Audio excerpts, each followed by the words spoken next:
Hello and welcome to today's Rocksmith Developer Stream. I am your host and the community developer on Rocksmith, Doug Lilly. Very excited about today. We were out last week, so if you stopped by, we ran a rerun, hung out in the chat, talked to some people, had a good time. We replayed the first music writing encore stream back from when we were back still in the old studio in San Francisco. Right now we're back at home, but we are live, and today we have playing. Fio, ToneWolfFfio, changes his name sometimes, but Fio, that's a dude. He's gonna be playing later on, and we're gonna have our raffles later on. As always, if you have questions for us, make sure you reach out to UB Jurassic in the chat. He is our community manager over in North Carolina. He'll take your questions, he'll run the raffles, he'll handle all of that. And I'm extremely happy to introduce our chat guests for today. We have Elisa Melendez and Evan Lamb. Welcome to the show, guys. Hi. Hi, welcome. So, yeah, Elisa, you've been on the stream before Yes. a couple of times. You were in the studio a couple of years ago, 3 years ago.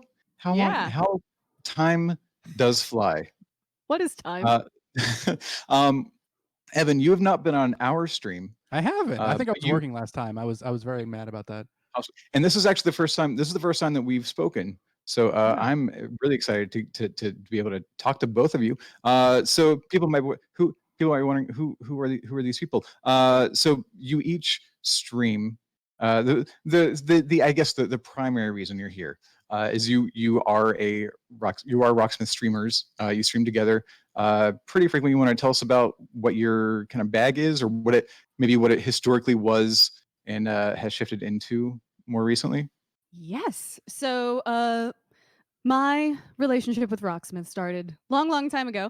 Rocksmith 2011, actually promoting that as part of the Fragdoll Cadets, and that was a super fun time getting to know the folks and showing off this game. And it was like, oh, we got Just Dance, we got like Hawks, whatever, and I'm like, sign me up for the guitar game. I'm a musician, and I know how to change a string.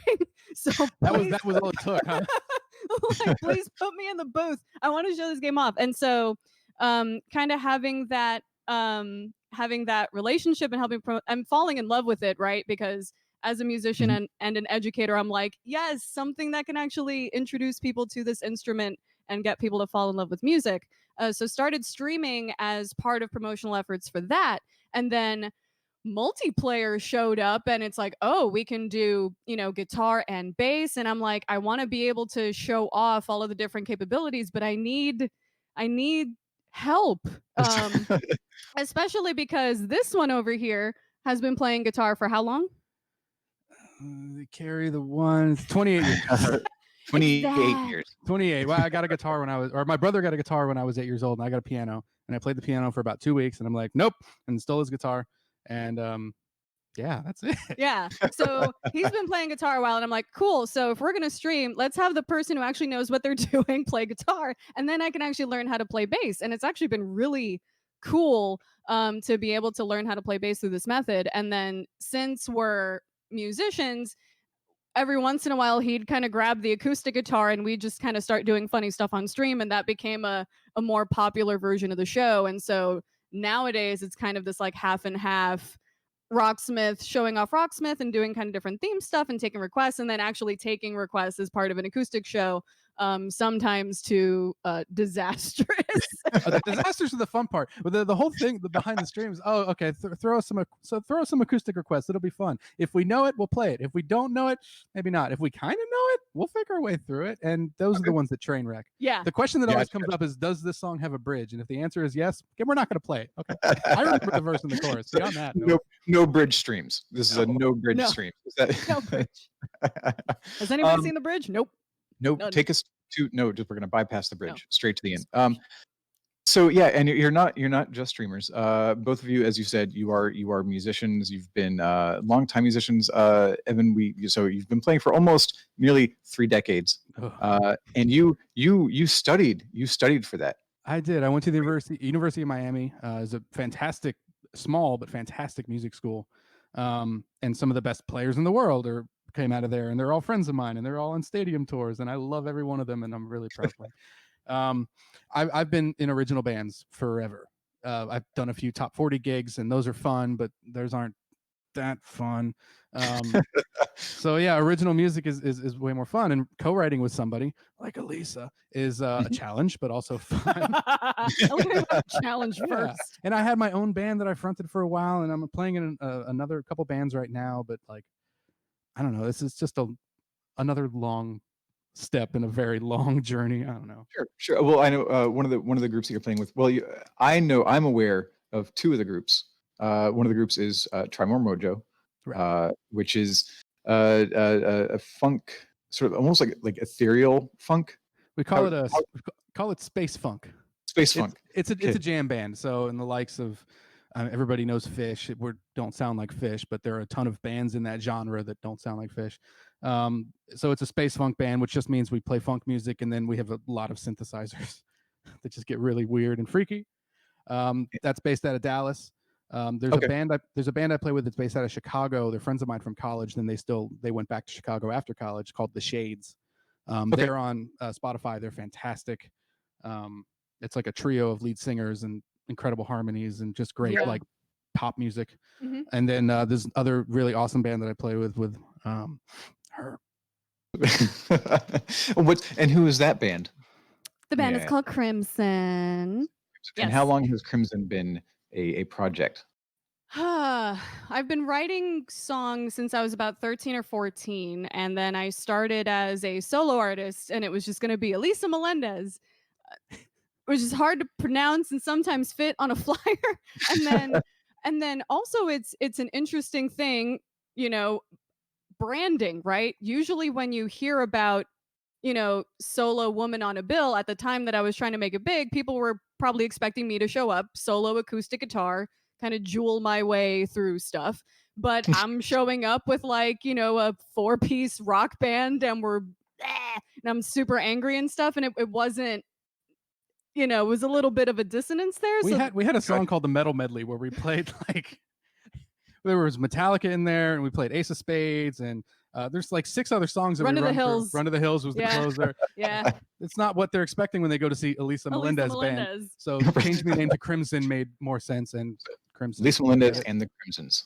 It's not it. Don't take your name on my account. And you do have a song in Rocksmith. I think we've had you talk about it before, but it's been a while. Let's talk about it again. So what was that process like? What was it like? Sort of, was that because you had worked with the Fragdoll Cadets for a while, so you weren't necessarily new to video games, but having a song in a video game, I imagine, is a different beast.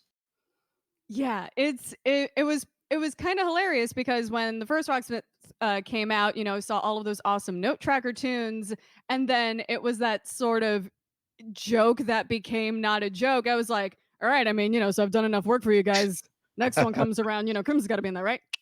And yeah, right. They're like, send us a CD. And I'm like, okay, oh, that's sweet of you to indulge me. And that's really polite of here's my little EP. And then it was like, actually, this song would be pretty cool. And it has a really awesome solo in it. And I'm like, yes, yes, yes, yes. Yes, please. That would be amazing. And it's still weird to this day. Right. To see that song in that game. And we've talked a bit about your sort of your writing process before, but I would like to you mentioned collaboration, and I want to talk about how the two of you, you're working together in this band, you're living together.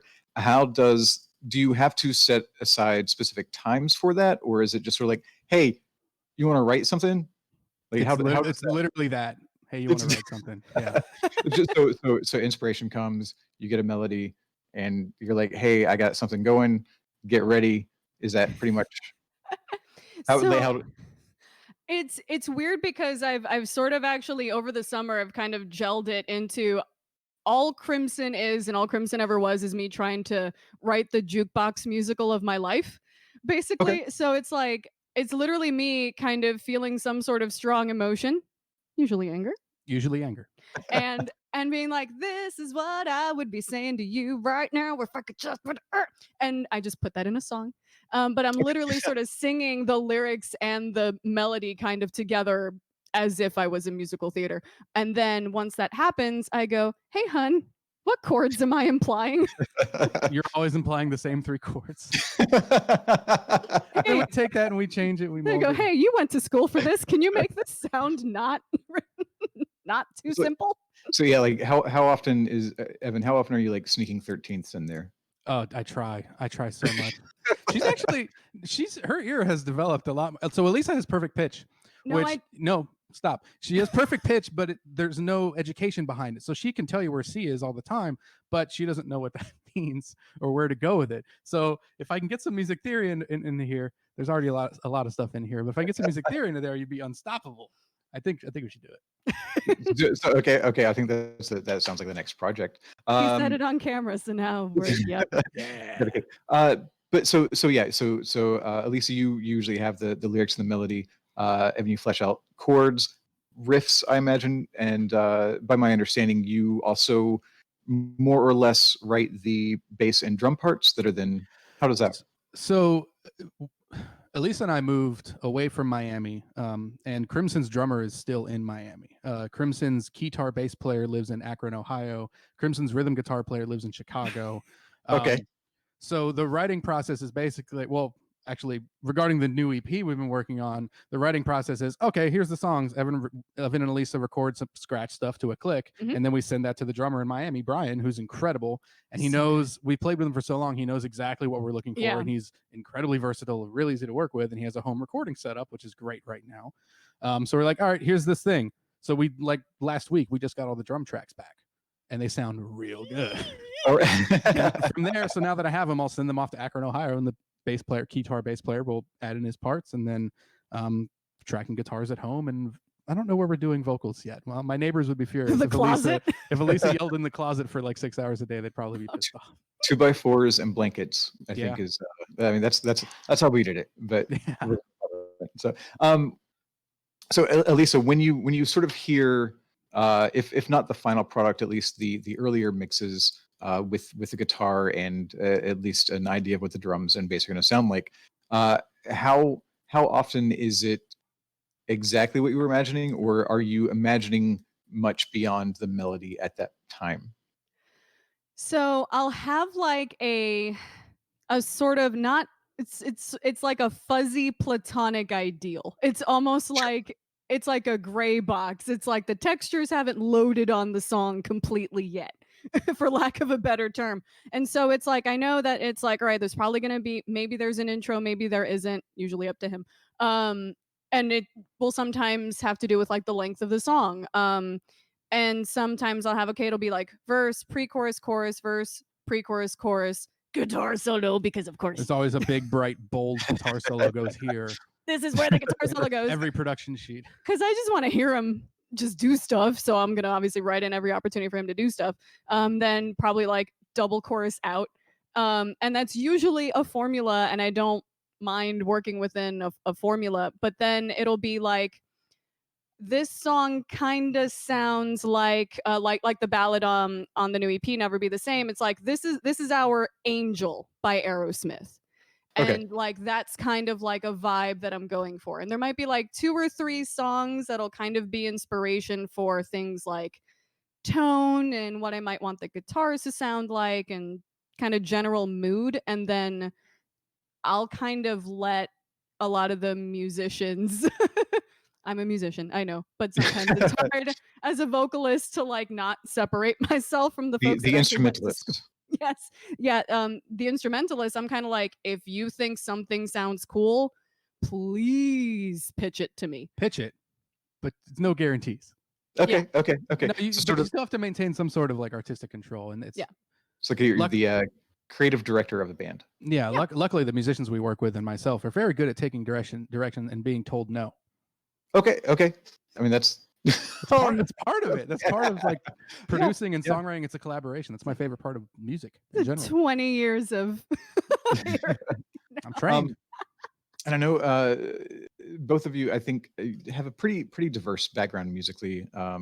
I think I know more of the projects that Evan has been a part of. So because you just listed them. I just listed them. So that makes it really easy. But yeah, so you're working with sort of like pop music, space funk, kind of harder rock. What would you define Crimson? Because there's some with that synth, like hard synth. What's the or are we just defying genre? I mean, it's just like guitar bass. It's weird, right? Because like the first time that I wanted to record, it was all about like, this has to sound like exactly what you're going to get live on a stage. So it's 2 guitars, maybe 3, but like no more than that. Like if we can't play it on stage, it's not going on the album. It has to be real, no auto-tune. Bass, drums, and keys. That's actually part of the reason that we had a guitar bass players, because there were some parts of like, oh, this is where the piano breakdown happens. Oh, thank God he was a piano player. So we're good on that too. Yeah. So but now that, especially like, thank goodness, that we had like back-to-back awesome albums from like Hayley Williams and Fiona Apple releasing an album this year, and even Folklore. And it's sort of, and especially during quarantine, it's kind of shifted the way that I've thought about our music and kind of what genres it could occupy.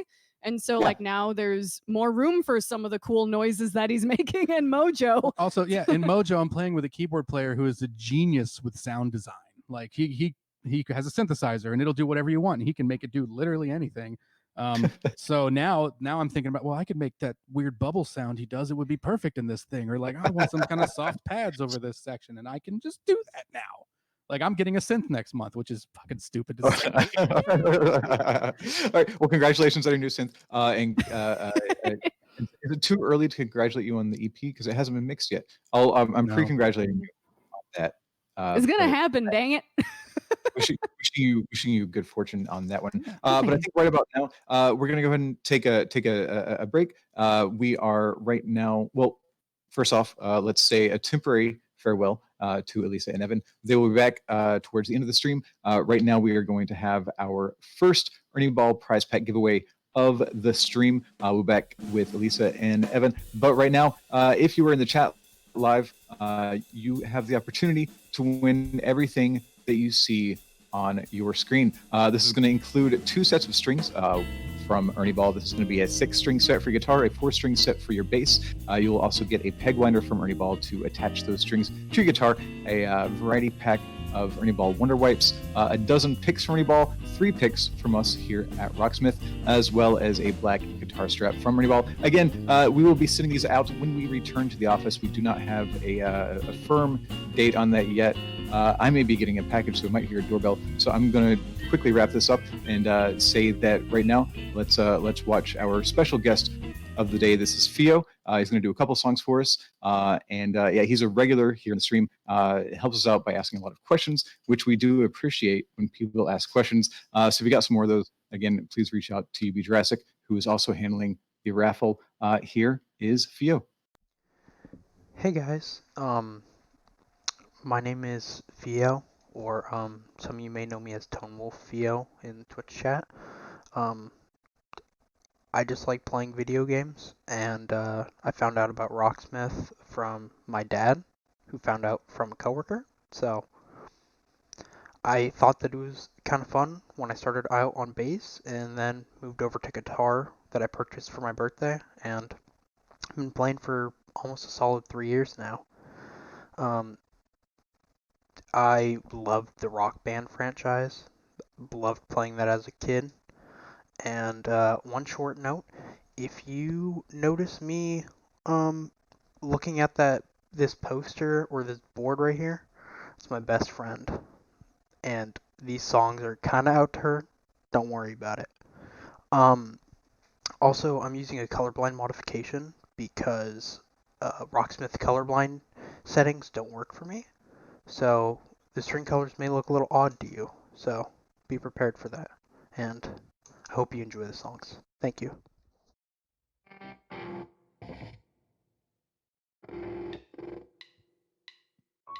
Time is the reason why we fight to stay alive. Until the morning comes, it's a strife. But a shimmer in your eyes just makes me know that you and I belong, and you can lie.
Hey everybody, Greg Studley here from Rocksmith.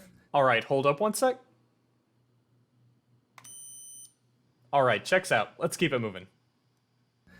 Today I want to get a little bit into how arpeggios can be used in your solos. So first we're going to talk about what arpeggios are. So when you take a chord and you separate out the notes, you end up with an arpeggio. It's essentially the notes of a chord being played separately. Now we're going to look at two arpeggio shapes before we learn how to apply them. These are pretty common. They're very applicable for minor chords. They're also based off of the same basic minor pentatonic shapes, and we'll kind of see how those two overlap each other too. So first I'm just going to show you a couple arpeggio shapes that we're going to be using today. The first one is going to be used in the key of A minor, and this one is based off of the low E string with the first finger. So in my books I like to call this the minor arpeggio E1, meaning E string first finger. You're going to start with the first finger, go to the fourth, then you're going to go to the next string, your A string, you go to third finger, then you go to the next string, the D string, and go to also third finger, and then it's pretty easy. You get first finger, first finger, first finger, and fourth. So that whole arpeggio again, you got first finger, fourth finger, third, third, first, first, first, and fourth. Now you might be like, well, this is a totally foreign thing. I haven't seen this before. Well, if you've played an A minor chord here, you've actually seen most of this shape. This A minor chord contains almost every note of the arpeggio. Here's your chord, and here's your arpeggio. The only notes that are not part of the chord when you play it are that note with the fourth finger and that note with the fourth finger. So sometimes people think it's like all brand new information, but honestly, you probably already can see that this is part of a chord. Now, knowing one arpeggio is pretty useful. Knowing more than one really allows you to do some interesting things while you're soloing without having to jump your hand around, of course. So the next one I'm going to show you is if we were to stay in the same spot and we were to think about a D minor arpeggio. This is one in my books I call like a D minor arpeggio based off of A1, meaning A string, first finger. So this one, here's your finger pattern. We are going to start this on the root, which is on the A string. So you've got finger 1, 4, 3, 3, 2, 1. And if you wanted to, you could also include this E string first finger as well. So that whole shape again is 1, 4, 3, 3, 2, 1. Now again, the D minor chord that a lot of you know to play here encompasses almost that entire arpeggio shape. The only note that's missing is that guy right there. Other than that, you're actually looking at your arpeggio when you play your chord. And if you want to, you can include that low note as well, even though it's below the root. Still a good note to know. So, you got two arpeggio shapes. The first thing you should do is get those shapes down. So once you've got them down and you're like, okay, I get where the notes are, I see what's going on with that, is to try and apply it when you're soloing. Now, sometimes what people will do is they'll just jump right into soloing, and in doing that, it's sometimes a little overwhelming. So what I like to suggest is purely play the arpeggios over the chord progression in a really, really simple way, the simplest way you possibly can. And in doing that, what you're doing is purely focusing on the arpeggio before you try to think about, okay, how do I mix this in with scales and what's the rhythm I'm going to use and everything else.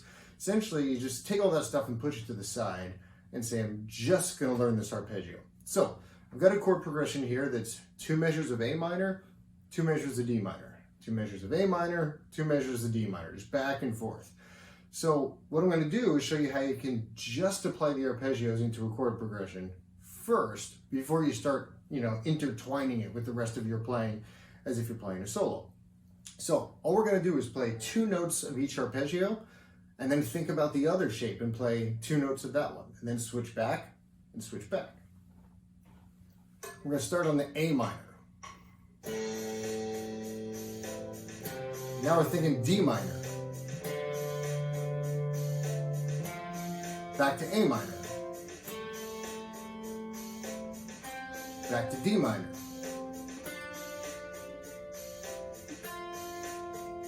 A minor. Now I got to go back down on D minor. A minor. D minor. A minor. D minor.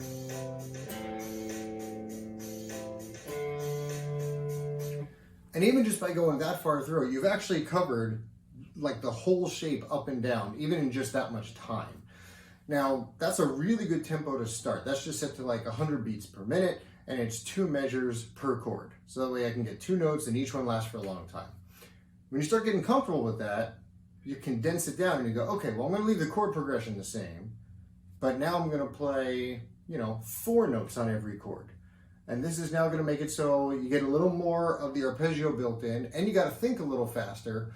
It reduces the amount of time you have to think about the next arpeggio, which is essentially what you're going to do when you're soloing, is you only get a little bit of time to think. So this trains your brain and your hand at the same time. So this is what it would be like if you were to play 4 notes per chord. Remember, this is still just the arpeggio. Now I'm on D minor. A minor. D minor. A minor. D minor. A minor. D minor.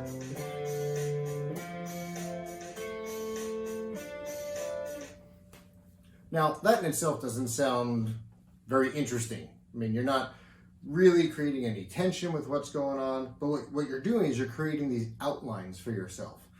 Now, the point then is to say, okay, well, now that I've understood this, I can apply it. Now I want to apply it to actually creating something and being creative with it. So that means you're now going to be kind of intertwining it with maybe some scales. I would advise something like the minor pentatonic scale is a good place to start. And then you can also, vary your rhythms up. And what you're going to do is you're going to find that you got to think even faster now to be able to be creative with your timing and simultaneously be able to keep up with which chords you're on the whole time. So, start off pretty easy. Leave space, leave rests, and then gradually you can pick up your pace. So you can just be like, okay, I'm on A minor. Now I'm on the D minor. That was one of the D minor arpeggio notes.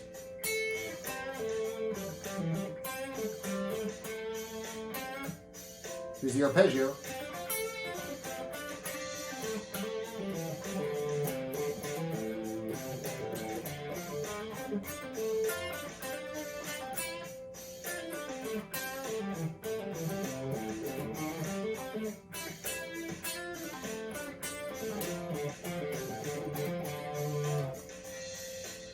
Tons of ways you can do this. I mean, I was just kind of linking into the arpeggios, then going back to the scale, going into the arpeggio, going into the scale. And if you do that, you're going to find that your solos actually really lock with the chords because you're playing the notes of the chords. So take your time, see what you can do about figuring out how these arpeggio shapes work, and then take the step to apply to a chord progression, and then take that final step into kind of being creative with it. So, hope this all helps. Work on your arpeggios, work on your scales. Keep practicing, everybody. Hello and welcome back to the live portion of today's Rocksmith developer stream. I am and remain your host and community developer on Rocksmith, Douglas Lilly. Thank you Greg Studley for showing us some of those lessons. If anybody out there is taking those sorts of lessons, the solo, the improv lessons, and practicing it, let us know. I'm really interested to see if anybody's sort of taking those and sort of applying them in a practical way. And if you are, and you happen to be recording those, yeah, let me know. Let's take a look at some of those. Right now, we are going to have our song pack giveaway of the stream. Today, we are doing 5 copies of the 90s Mix Song Pack 5 on Steam. So if you are live in chat, please look for instructions from UB Jurassic on how you can win one of 5 copies of the 90s Mix Song Pack 5. In that pack, we have Helmet with Unsung, Just Satriani's Summer Song, and Typo Negative's Christian Woman. All of those can be yours if you win. Coming up right now, we have another song from Fio, sometimes known as ToneWolfFfio, sometimes known as ToneWoodFfio. He is going to play The Only Exception by Paramore. Earlier, you heard Amaranthine from Amaranth. And again, Fio is playing all the paths right now. He's doing rhythm, lead, and bass.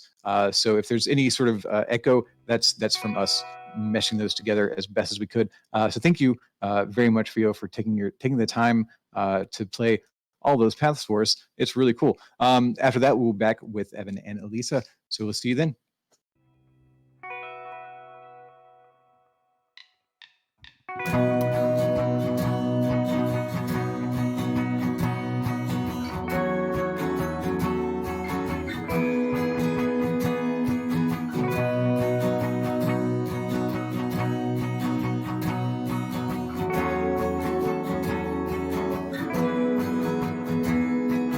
When I was younger, I saw my daddy cry and curse at the wind. He broke his own heart, and I watched as he tried to reassemble it. And my mama swore that she would never let herself again. And that was the day that I promised I'd never sing of love if it does not exist. Darling, you are the only exception. For you are the only exception. For you are the only exception. For you are.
And thank you once more to Fio for playing those two songs for us. Really appreciate that.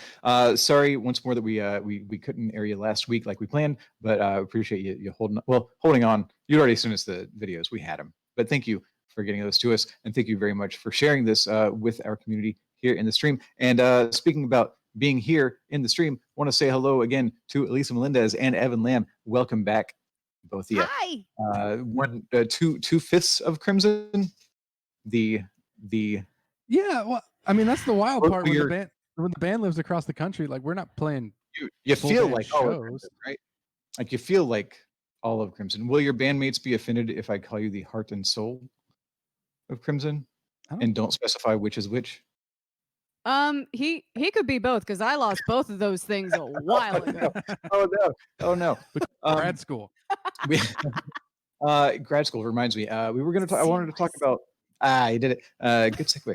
Except I called out the segue. You can't if you call it the segue. It's still Ruins the good. segue. It's still good. Seamless. Seamless. Education. Elisa, you are Elisa Rock Doc. Yes. You were Elisa Rock Doc, and then you became officially Elisa Rock Doc back in 2017. 2018. 2018. You got your Yeah. doctorate. Tell us about how tell us about you being a doctor of rock. Yes, a doctor of rock. Partially, my screen name was a way to keep me honest, so that I would actually graduate and earn it. So you want to talk about motivation? That's accountability. That is The shame accountability. of right? rebranding. The Twitter handle must be true. I have to make it true. I started off because I wanted to be on Jeopardy and literally learn everything. So I figured being a liberal studies major was the easiest way for me to take like every class. Just a mass knowledge. Yeah, just all of them. I just want to learn everything. And through that process, I took my first women's studies class, and I'd obviously been, started writing music and been in a band and playing out, and then also huge love of video games. And throughout the process of trying to figure out what I wanted to do, I kind of saw a lot of parallels between my experiences as a woman in the rock industry and a woman just trying to play a video game on multiplayer. Right. Just trying. And I was like, there's something here. And so what do you do when you graduate and you don't want to teach elementary or high school?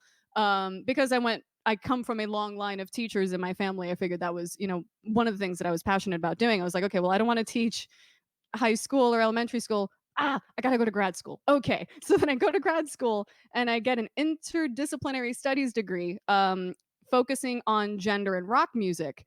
And there I basically just looked at women in rock and just looking at the history of it, and feminist musicology, and kind of why it is that we end up with not as many women in, say, the rock and roll canon as we do, guitar heroes, not necessarily heroines, right?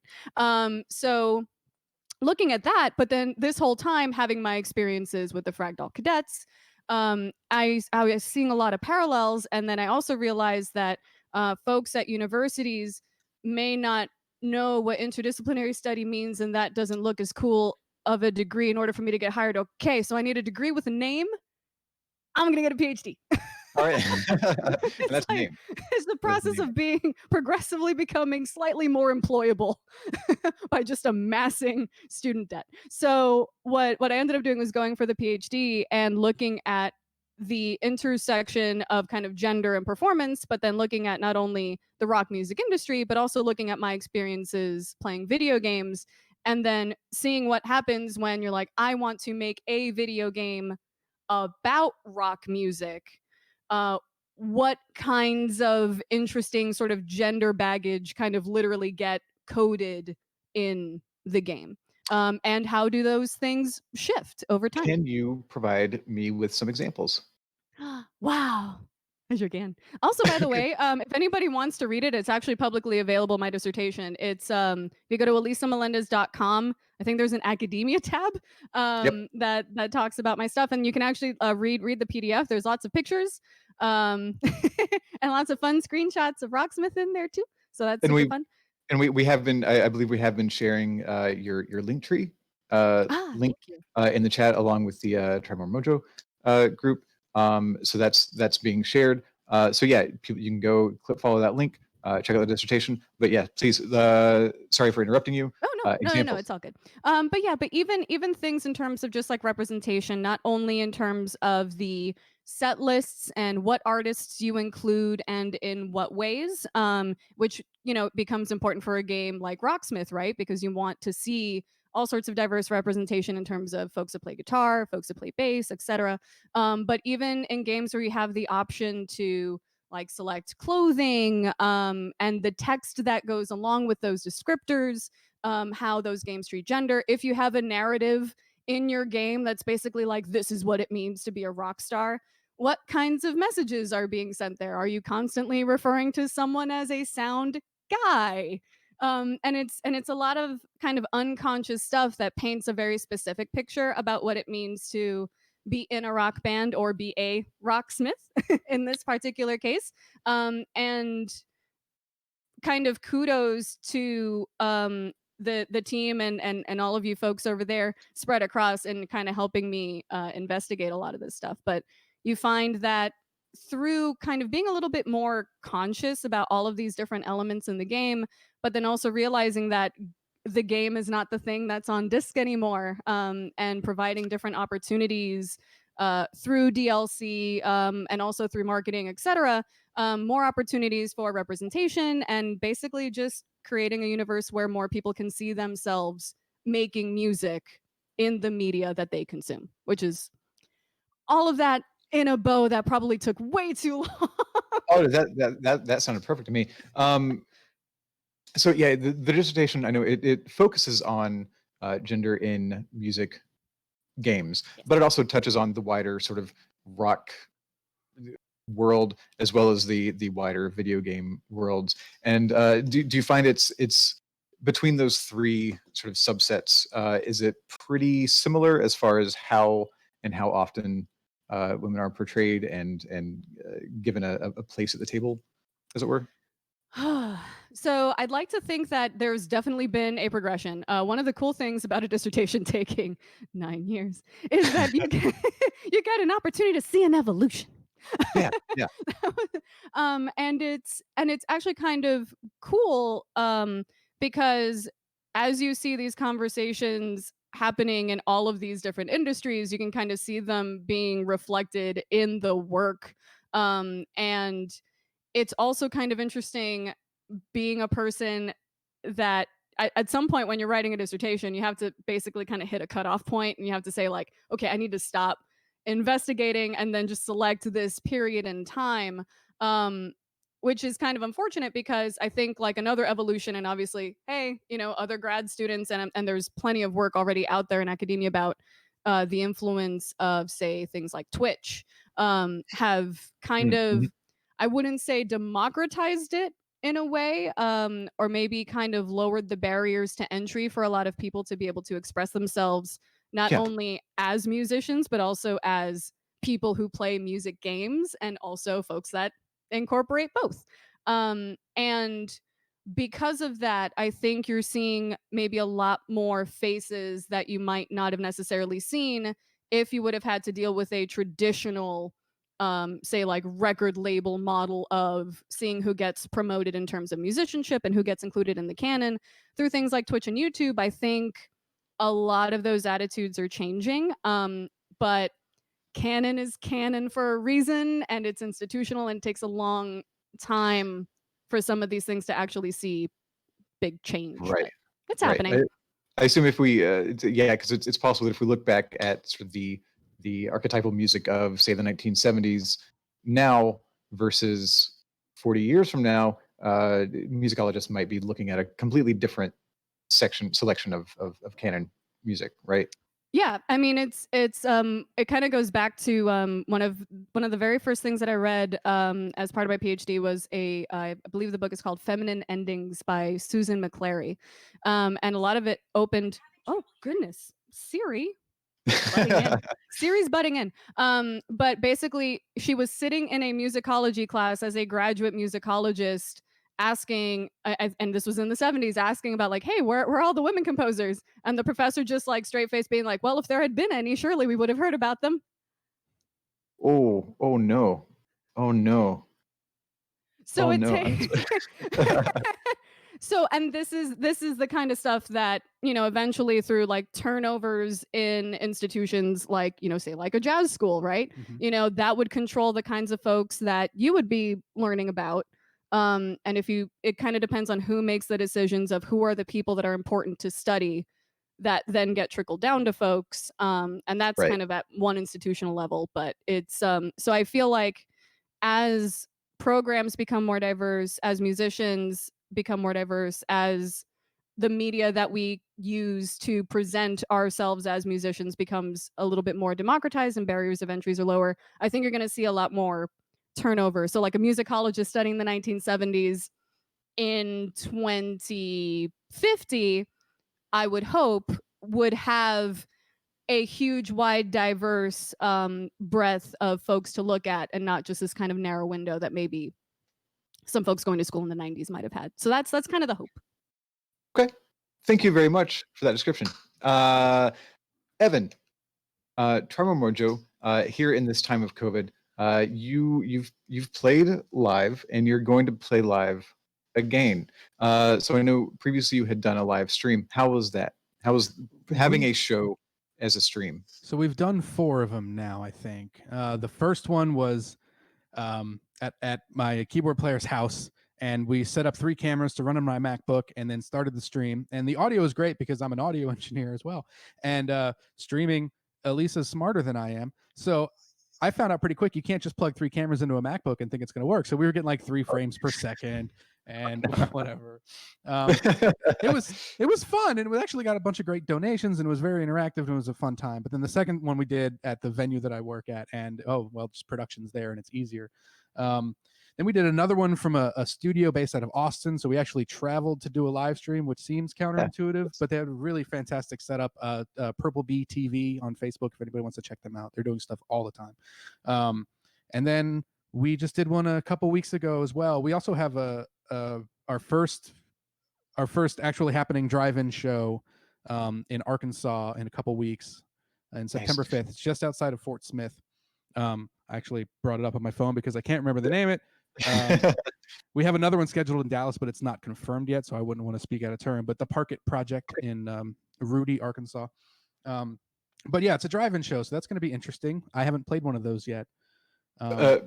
Before I forget, in case people want to find, and I think this is also being shared in the chat, but if people do want to find out when and where you're playing, where can they find that? It's all the socials is at Try More Mojo on Facebook and Instagram and all that stuff. Facebook's probably the fastest way to get to all the stuff. Okay.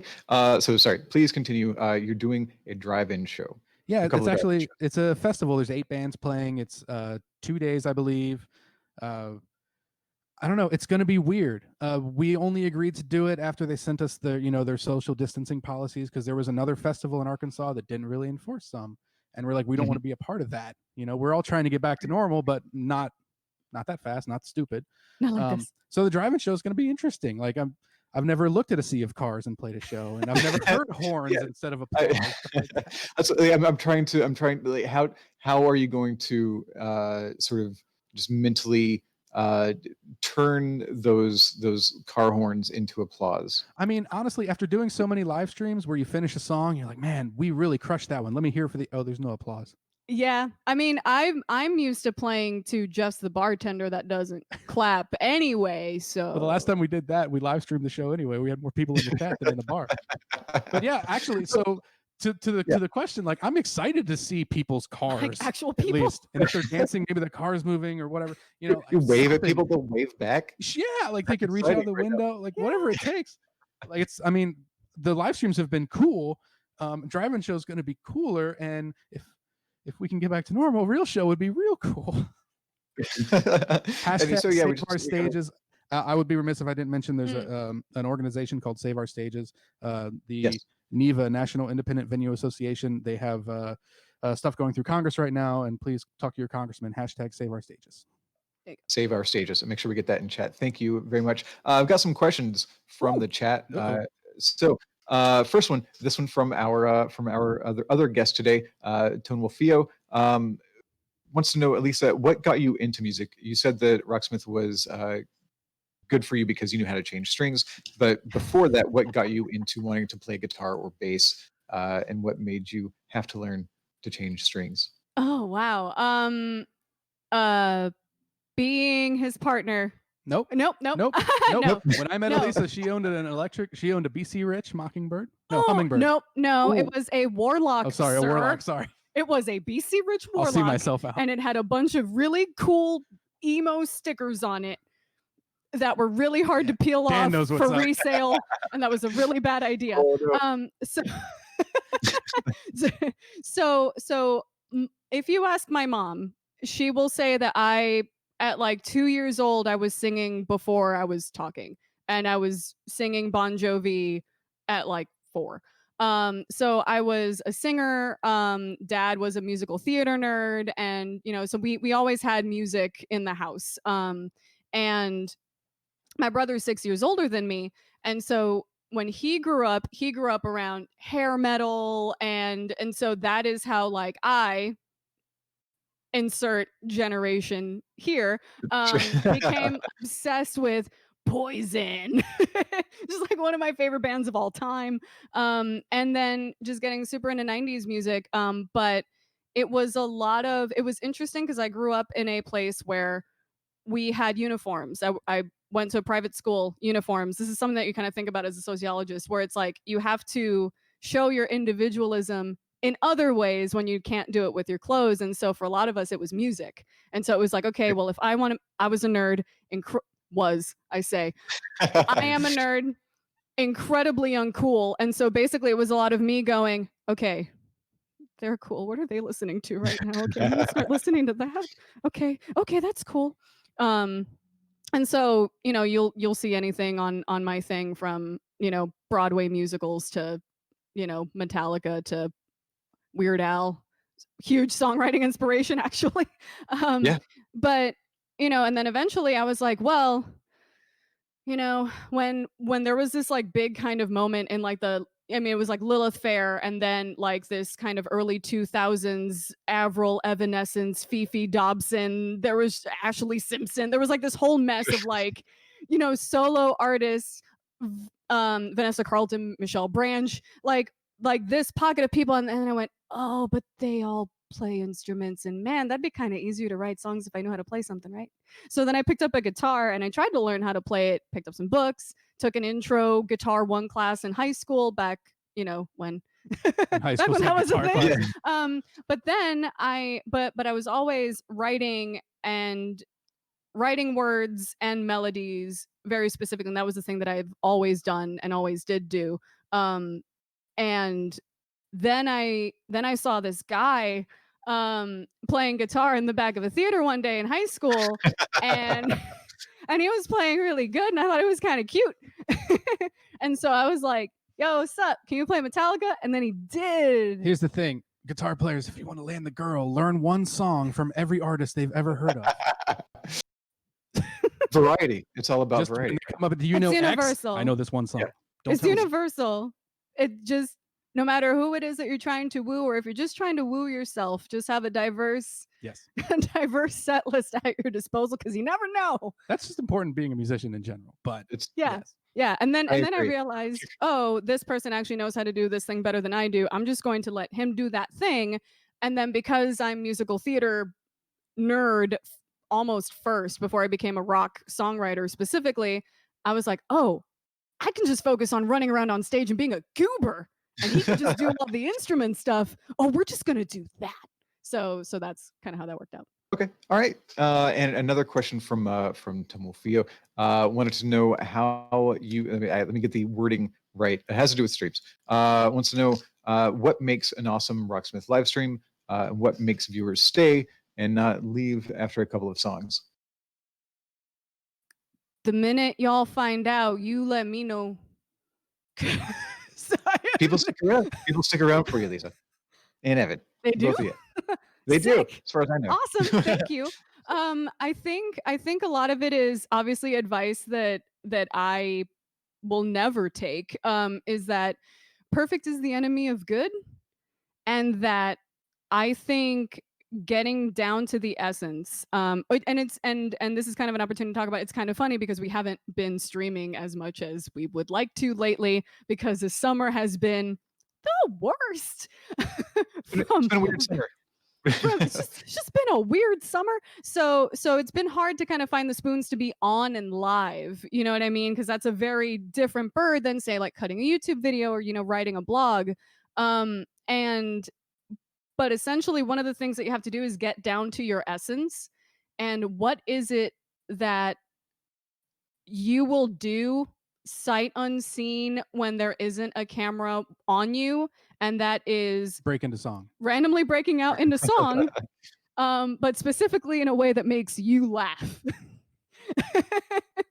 and ultimately it's like I still think that I'm like 7th grade, no friends, I do have big glasses, like all I ever want is to like be on Jeopardy and have somebody like sing along to a song or something. And so it's like just kind of remembering that, like, just be a dork sometimes if you're a dork, like there's one content creator that I adore. Their name is Willem, and they have awesome advice, and it's basically like find your niche and fill it. So it's like find your thing and then just go ham on that thing. And then I think one of the things that we do is commit to the joke, which is kind of like our life motto. It's like someone throws a dumb song at us, we're like, wow, that'd be dumb. Let's do it. Let's be dumb. Yeah.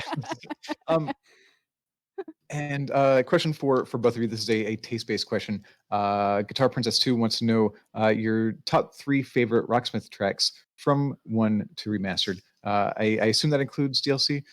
Just give us some of your favorite songs. Just so Bubbles we can... by Biffy Clyro. Anybody? Okay. I know there's some. I see some of our community in the chat, and they know that I love that song. And I'd never heard of that band before Rocksmith, so thank you. That's one for me. Rosanna, just as I'm still trying to figure out that ending solo. Okay. I'm about to get switch to my head. Get to my head every week. Switch to a lower gauge string just so I can play the outro solo to Rosanna better. That's not a joke. That's legit. I feel like, gosh, one of my favorite things, especially because sometimes my mind is always like I'm always kind of in a cover band. A lot of the moments where it is a song that has been sampled in another song. So I think there's I forget the name, of course, but Michael McDonald, that I think it's yes, Regulator? I keep forgetting. So like whenever I kind of accidentally realize, oh my god, that's the bass line from one of my favorite rock songs of all time, and now I know how to play it. Then it goes, oh, that's a medley now. Oh no. There's also Run DMC and My Sharona, I believe. We have both of those. We have the original. They have the sample and the sampler and the sampled. Oh, that's a bit of trivia. Yeah. I think I don't know if we knew that. I don't know if I knew that when it first came out, but nice. Yeah, it exists. I think there was another song. I hesitate to say my own song, but that's only because like as well, it's interesting because as a vocalist, I'm always lyrics and melody first. And that's even with every song that I play in Rocksmith, I'm always paying attention. So like through Rocksmith and through having I see y'all in the chat mentioning it, but like any song that I have always loved, and as a singer that then playing the bass or hearing him play a guitar part makes me realize, oh wow, there's some other really cool stuff happening in this tune is dope. That is great. And Gin Blossoms and Paramore. Yes, and Gin Blossoms and Paramore and Poison and yes. All right. And one more question. This is a recurring question from Zagazi. Wants to know, and you'll each get this hypothetical question. And usually when I ask the guests this, it's somebody in the studio, so they know it's hypothetical. I feel like I should let you know. This is just a question from the chat. But if you received a $500 gift card to your favorite online music retailer, what's the first thing you would purchase right now? Korg Minilog XD module. That's the synth I'll be buying next month. And if I could get $500 towards it, that'd be great. Actually, that would cover it probably with shipping. Yeah. Also looking for sponsorships. Korg, hit me. Well, no, I mean, it's like Dan in the chat is like, oh wow, right off the bat, and I'm like, you have like a spreadsheet. No, though. I literally have a list of gear in what order I'm going to be Like- buying them. It's long. It's a lot Yeah. of money, guys. Yeah. Oh, I may just convince Dan to buy my 335 so I can afford it all. These dealings. This is Dan's not a theory. marketplace, sir. Dang. It's funny for me because I'm like online music retailer and I'm like, I'm a vocalist. So I don't know if they have any cool mics or anything. You might have some recommendations for what I should plenty do of with that things. 500. I can spend your money. That's easy. I can spend your money all day. Yeah, you get the old Jonathan Davis mic stand. Yeah, the giant metal ones. Yes. I We're just- mean we're just saying now, get a microphone. something with a red grill because I always wear red lipstick to sing and it's always on every over the grill in perpetuity. But also I think towards like actual like in-ears. Yeah. In-ears would be baller. Okay. I have a set of custom JH Audio in-ears that I love, and Elisa is rocking these $20 knockoffs from Amazon, and they work. They do. That's as much as you can say about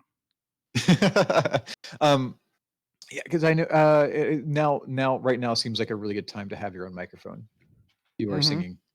Out. Yeah. These are the Mojo yeah. mics. We take these on the road. We don't go anywhere without our own mics. It's- And I always end Smart. up with Elisa's mic, and I can tell because it's got lipstick all over it. Well, thank you both very much for joining us. Before we let you go, one more time, we want to say Crimson. Where can we find Crimson's music? You can find Crimson's music at crimsonrocks.bandcamp.com. And one New more EP. time for new EP coming. Do we have an ETA on the EP? Oh, no. EP ETA? Soon. Late this year, if Soon? we're lucky. Sometime Late- during these unprecedented times. Check it out. And Try More Mojo, one more time. Where can we find Charmer you guys? Mojo is best on Spotify. There's a handful of things on YouTube as well. Just go to the Facebook page. That's the easiest way to find anything, if anybody has Okay. Facebook anymore. Please give him a follow at Elisa Rock Doc here on Twitch for the streams. Right now, again, I think you're sort of working out a new schedule because you had been for a very long time. You'd been previewing all the DLC on Mondays before it came out on Tuesday, and then now there's currently nothing to preview. So we're working with what you got. But yeah, when you stream, Elisa Rock Doc, anything else you would like to plug or let us know about? Oh, all right, fine. I'll talk about it. Evan's pointing at it in the chat, like I'm gonna start eventually. So one of the cool things about the funkiness in our schedules is that it has actually made it so that I feel like a little bit more open to like start writing more music, and maybe we can release an EP more than once every 10 years. So in order to do that and focus on that, as well as kind of share more about, the stuff that I learned in the dissertation, as well as our own process in terms of songwriting and everything. But doing that in a method that isn't just relying on our live streams on Twitch. We are starting a Patreon. That is patreon.com/ElisaRockDoc. And any support you can give would be awesome. All of that goes towards all the hardware and software for music making, studio time, paying the musicians for the EP, and also just generally keeping all these lights on because 2020, y'all. My free trial of Logic is about to run out. All right. Well, thank you both so much for being here and chatting with us with me. And hopefully we'll see you back very soon. We'll take care of yourselves.